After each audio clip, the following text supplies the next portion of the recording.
These are the Honda Cruiser bikes in their big bike lineup. Let's see the difference between these two, Honda Rebel 1100 and Rebel 500. Let's start in the front. For the headlight, full LED. This is for the Rebel 500. 1100, full LED. There's a light here. Front disc brake, single, both. 1100, but 1100, bigger diameter.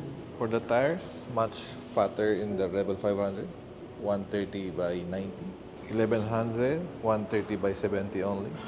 For the engine, 471cc, parallel twin, double overhead cam, 6-speed manual.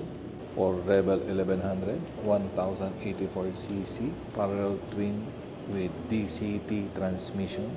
Gas tank capacity, Rebel 500, 11.2 liters.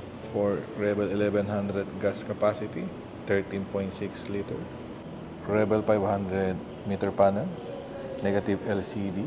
For the handle switches, on the right side, kill switch, hazard, and start button. Left side, high-low, horn, signal light, and pass switch.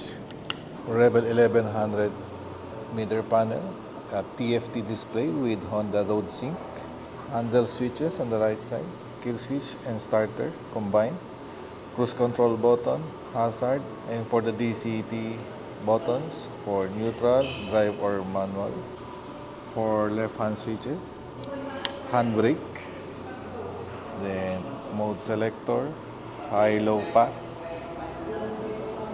horn, signal light, set, reset of cruise control, and the minus and plus for DCT gears when use it on manual.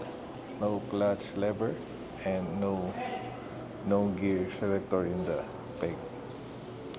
For rear suspension and Rebel 500 standard only. Rear disc for 1100 rear suspension with reservoir. Rear disc for Rebel 500 rear light and signal light is full LED. Rebel 1100 rear light and signal light both LED, but the lens of rear light is color white. When it turns on, it's color red. And for the price, Rebel 500 with the SRP of 399,000 pesos. For Rebel 1100 with the SRP of 665,000 pesos. That's all for Honda Rebel 1100 and Honda Rebel 500.